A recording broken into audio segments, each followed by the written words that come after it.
On va commencer par le premier exercice. Donc voilà l'énoncé de l'exercice 1. Donc le schéma ci-dessous représente le cycle de développement de la spirogire. Voilà. Donc vous avez les questions. Situer la place de la myose et la place de la fécondation chez la spirogire. Donc au niveau de 1 et 2, l'emplacement 1 et l'emplacement 2. Oui, en se basant sur les données de ce document, schématiser le cycle chromosomique de la spirogire, déduire le type de cycle de développement chez la spirogire. Donc on va commencer par la première question, situer la place de la myose et la place de la fécondation chez la spirogire. Bien sûr, pour situer la place de la fécondation, donc on va chercher au niveau du cycle. Donc on voit à ce niveau-là le rapprochement de deux filaments, le contenu d'une cellule d'un filament, plus si vous voulez, elle passe au niveau du contenu ou bien rejoint le contenu de la cellule du filament moins.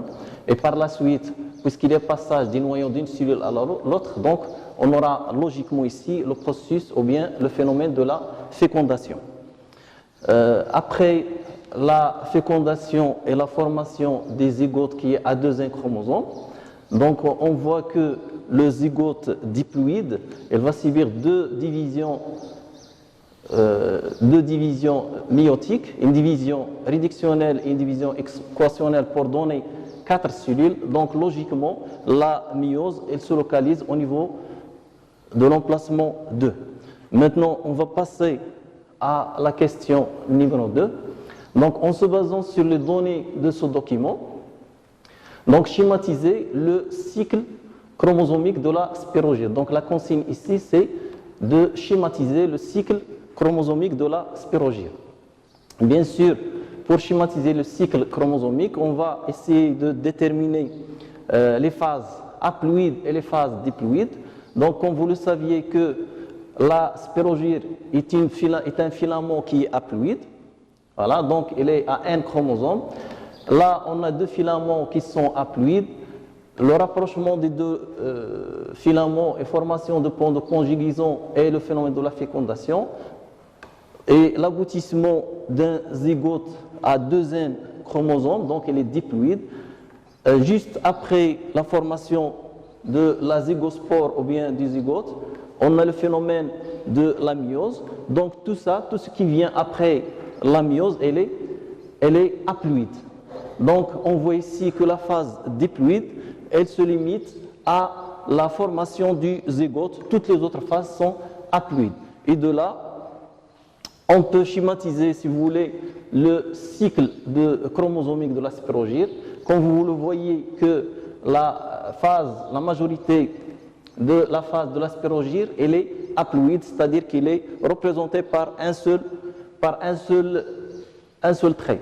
Donc ici, on a les deux filaments. Chaque trait représente un filament haploïde. La fusion des deux noyaux des deux filaments pour aboutir à la formation d'un zygote qui est diploïde.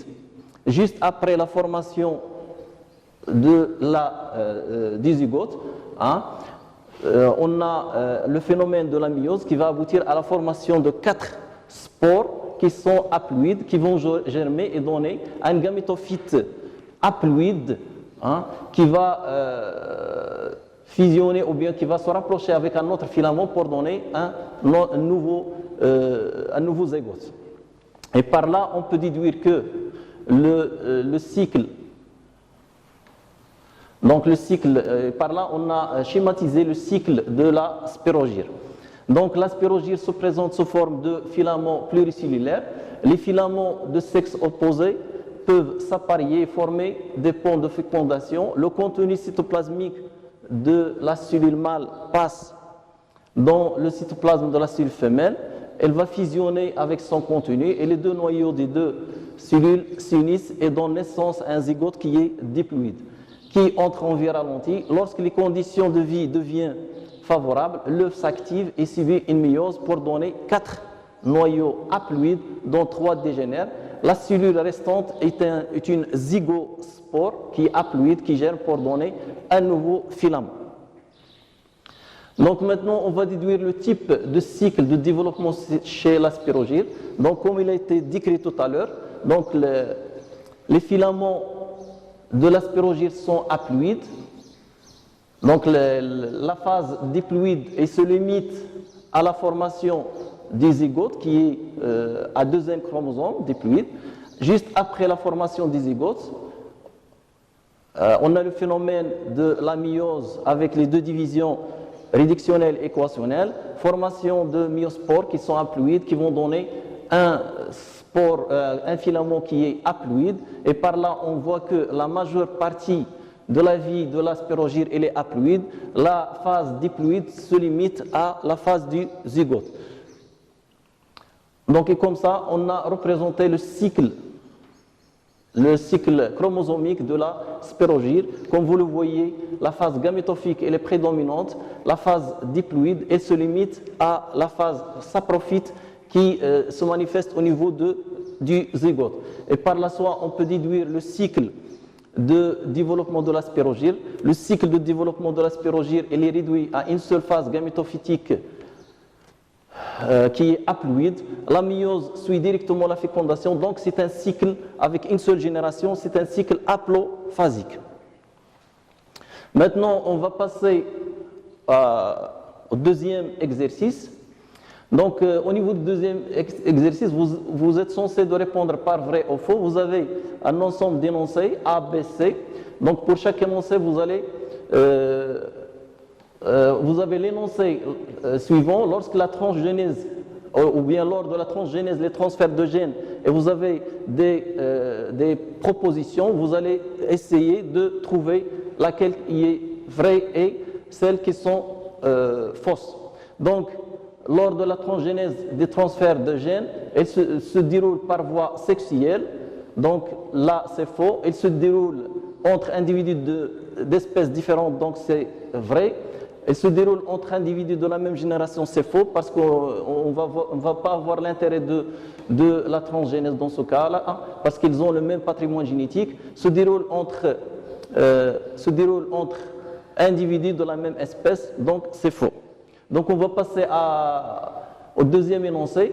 Un OGM, c'est-à-dire un organisme génétiquement modifié, est un organisme, et on a les propositions, dont la modification génétique est transmissible à sa descendance, dont on a modifié le nombre de chromosomes, obtenu par culture d'une cellule in vitro après suppression de sa paroi, obtenu par culture d'une cellule in vitro après suppression de son noyau. Donc la proposition qui est juste, c'est la première, c'est-à-dire qu'un OGM est un organisme dont la modification génétique elle est transmissible à sa descendance. Donc l'autre énoncé, une plante appartenant à une variété transgénique ne peut pas s'hybrider avec une variété non transgénique, ne peut pas être produite par culture in vitro, exprime un caractère provenant d'une espèce différente, ne peut pas transmettre sa modification aux descendances. Donc la proposition qui est vraie, c'est donc une plante appartenant à une variété transgénique, elle exprime un caractère provenant d'une autre espèce.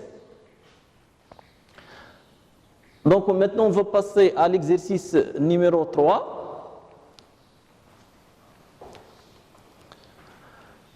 Donc le document suivant représente les étapes de l'obtention d'une plante transgénique qui est capable de produire des protéines vaccins par l'utilisation d'un vecteur biologique.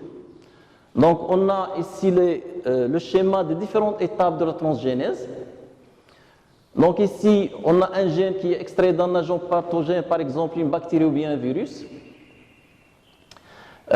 Bien sûr, on a isolé le gène et on l'a intégré dans un plasmide recombiné, donc c'est un plasmide vecteur. Le plasmide il est intégré au sein de la bactérie, donc on a une bactérie qui est transformée. On a prélevé bien sûr des fragments ou bien d'explants, c'est-à-dire des parties d'organes de plantes. Par exemple, des explants de feuilles de pommes de terre. qu'on a mis en contact avec les bactéries qui sont transformées. Donc, les bactéries transformées, bien sûr, ils vont infecter les explants, les cellules des explants. Après, on va passer à la microculture en laboratoire pour obtenir des cales. Des cales, ce sont un ensemble de cellules qui sont indifférenciées. Après quoi, on va se servir de ces cales, bien sûr, pour reproduire de nouvelles plantes qui sont transgéniques, c'est-à-dire qui contiennent l'information génétique contenue dans le gène qui est bien sûr extrait de l'agent pathogène. Après culture, bien sûr, production des pommes de terre. Donc ces pommes de terre, lors de la consommation, ils vont produire ou bien induire une réaction immunitaire contre l'agent pathogène dont on a bien sûr extrait le gène en question. Donc la question, donc à partir de l'exploitation des données de ce document, essayer de dégager les outils essentiels de la transgénèse et leur rôle, puis déterminer les étapes de la transgénèse par utilisation d'un vecteur biologique, et enfin décrire la transgénèse de pommes de terre produisant des protéines vaccins. Donc on va commencer par la première question.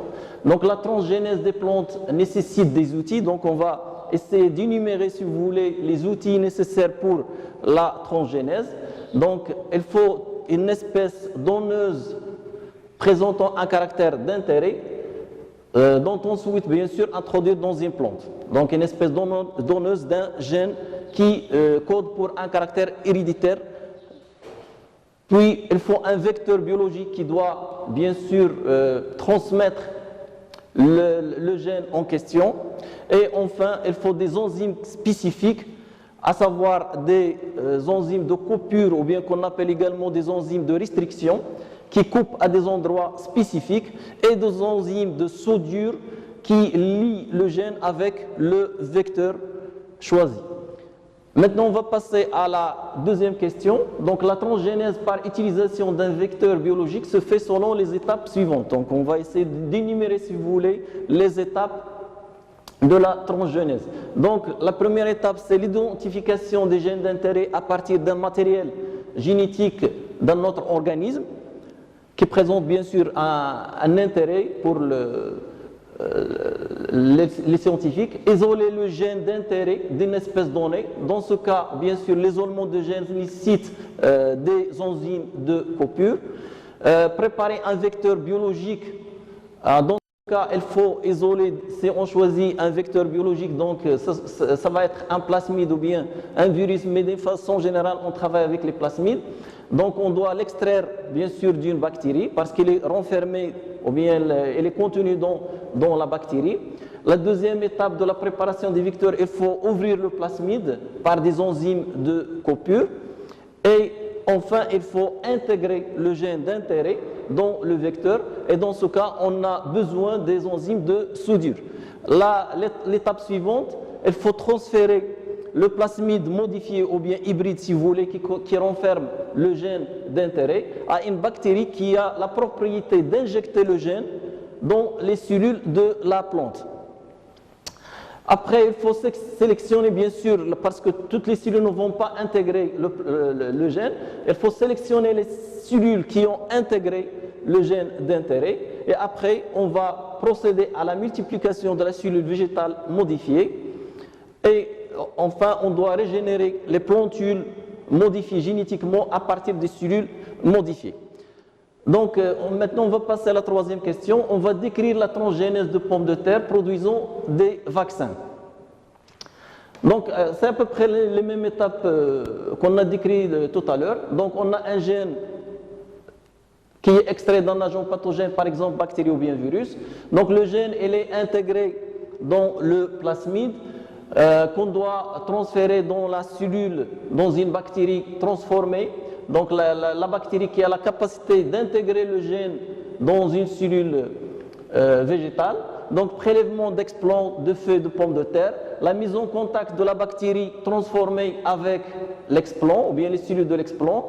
après avoir intégré le gène, donc on va procéder à la multiplication des cellules et l'obtention de cales transgéniques, à partir de quoi on va se servir de ces cales, bien sûr, pour produire un grand nombre de plantes, de pommes de terre transgéniques, qu'on va bien sûr cultiver pour produire des pommes de terre. Donc ces pommes de terre, lorsqu'on va les récolter, bien sûr, elles vont nous donner un matériel qui contient le gène en question qui va nous permettre de produire ou bien qui va stimuler, si vous voulez, l'immunité acquise. Donc les étapes de la transgénèse de la pomme de terre, c'est à peu près, on les a déjà décrites, et on doit identifier le gène d'intérêt qu'on doit extraire d'une bactérie ou bien d'un virus.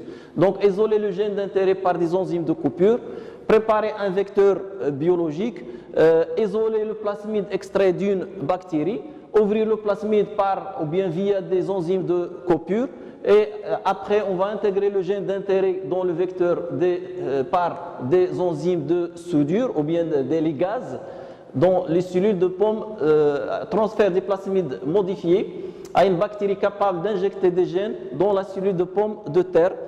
Et après, on va sélectionner les cellules de pomme de terre qui ont intégré le gène d'intérêt. On va multiplier les cellules de pomme de terre et enfin, on va régénérer les plantules qui sont modifiées, qui renferment génétiquement modifiées, qui produisent le vaccin à partir des cellules modifiées par la technique de culture in vitro. Donc maintenant, on va passer à l'exercice numéro 4. L'exercice numéro 4, on va vous présenter un document qui présente une clé simplifiée, comme vous le voyez, de la classification des végétaux. Donc vous avez la clé de classification, donc le RN des végétaux. Donc on a des critères qui permettent de classer bien sûr les végétaux pour bien sûr déterminer le nom des taxons ou bien des niveaux taxonomiques. Donc la question ou bien les questions qu'on va se poser pour chaque numéro, donc au niveau au niveau de la clé, donc vous avez 6 numéros.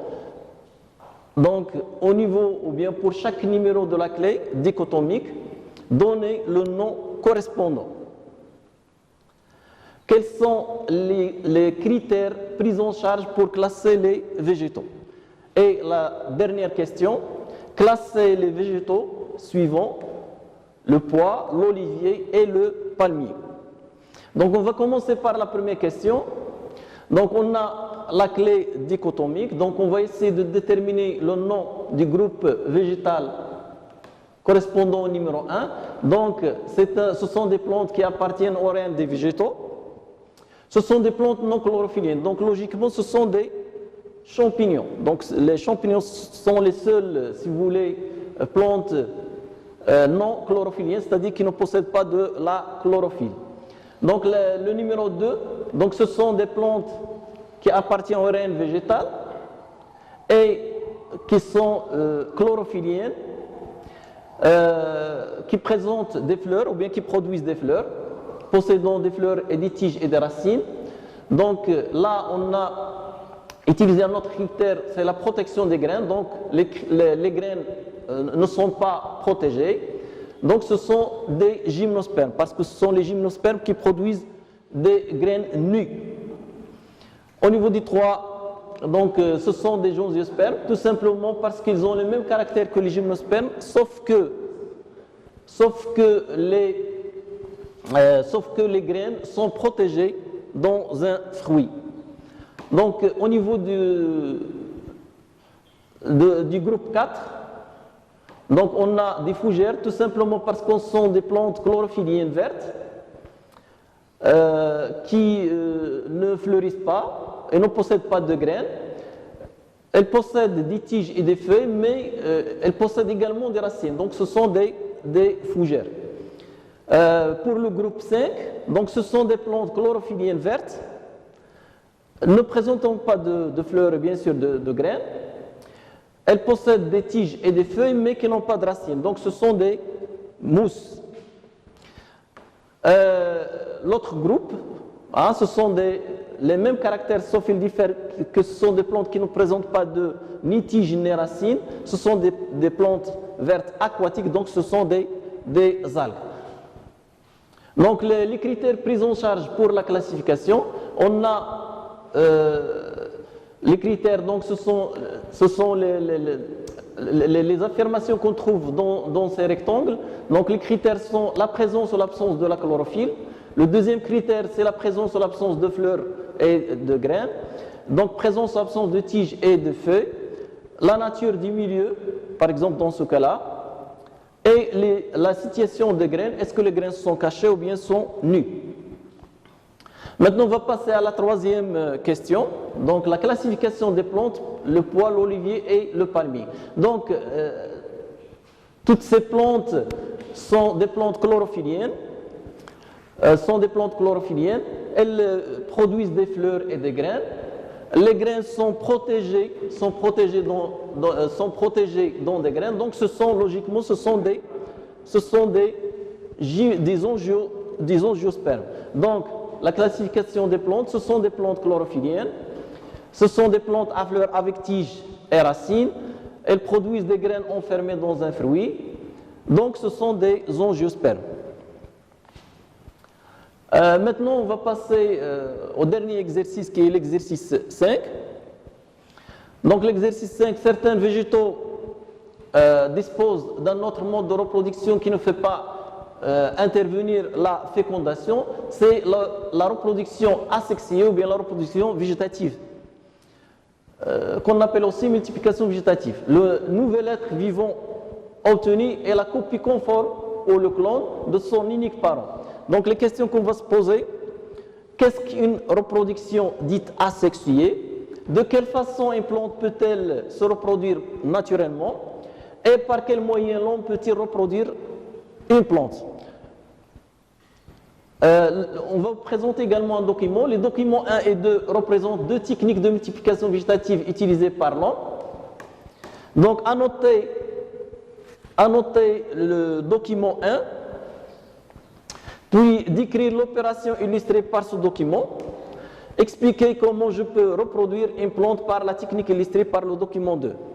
Donc on va commencer par la première question, définition de la reproduction asexuée ou multiplication végétative. Donc la reproduction asexuée ou multiplication, c'est un mode de reproduction qui ne fait pas intervenir les organes reproducteurs. Elle se fait à partir d'une seule et même plante. Il permet d'obtenir des individus qui sont génétiquement identiques. Elle est plus simple et plus rapide. Maintenant, on va passer à la deuxième question, les modes de multiplication végétative naturelle. Elle peut se faire par différents modes. Comme vous voyez là, elle peut se faire par des stolons. Donc la multiplication par des stolons. Les stolons, ce sont des tiges aériennes rampantes qui forment des bourgeons et des racines qui sont le point de départ de nouveaux pieds, c'est-à-dire le cas du fraisier. L'autre cas, c'est la multiplication par les rhizomes. Donc vous voyez, c'est les rhizomes du gingembre. Donc ce sont des tiges souterraines avec réserve, pouvant s'enraciner bien sûr et donner une nouvelle plante. Le cas du gingembre, le riz, l'asperge. D'autres modes de reproduction asexuée naturelle. Donc on a le cas du tubercule. Les tubercules, il faut le rappeler, on peut avoir des tubercules qui sont des racines ou bien des tiges bourrées de réserve. Donc la multiplication par des tubercules, les tubercules, ce sont des organes de réserve qui sont généralement souterrains. Pour la pomme de terre, le cas de pomme de terre, les tiges souterraines sont renflées par les réserves et permettent d'obtenir bien sûr une nouvelle plante par le développement des bourgeons qu'on voit ici. Donc comme je disais, il y a également des tubercules qui sont faits des racines, le cas du dahlia. Voilà. Donc l'autre cas de figure, l'autre mode de multiplication, c'est la multiplication par des bulbes. Voilà. Donc les bulbes, en fait, ce sont des bulbes secondaires. Voilà. Donc là, on a une bulle d'ail. Elle est formée par plusieurs bulbes. Donc elle est formée sur le côté du bulbe. Elle est capable de s'en détacher, comme vous le voyez ici, et puis de s'enraciner, c'est-à-dire former des racines et se développer en nouvelles plantes. C'est le cas de l'oignon, l'ail et le safran.